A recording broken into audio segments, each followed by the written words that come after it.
কাম করা আমাদের এই পরিবারের ভিতরে আমার জানা মতো নাই। আমরা গর্ব সহকারে কইতে পারি যে সেই পরিবারের আমরা পুরা।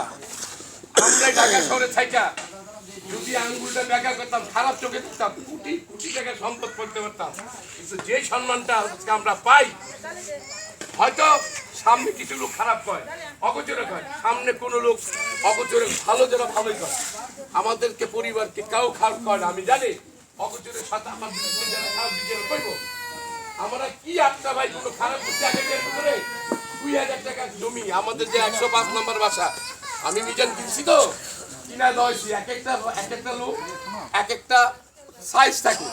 আমার ভাগ্য হতো আমি আগের জায়গাটা চাইছি, আরেক ভাইয়ের মাধ্যমে এইটা হয়েছে, তাই না? আমি জায়গাটা সেই সময় এমন ক্ষমতা ছিল অভিযানের 10 বিঘা জমি ফল করলে কেউ না করতো না। আল্লাহ সেই দিকে নেয় নাই, হয় নাই।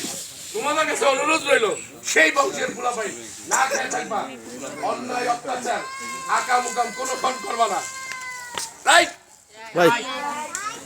সৌভাগ্য আমার বাবা, আমি মিজান বলে এক টুকরা মাংস খাওয়ার জন্য ফার্ম গেট যেতাম। ভাইটা আস্তা গরু খেলে আমাকে আজকে নিষেধ করতে পারবো না, পারবো?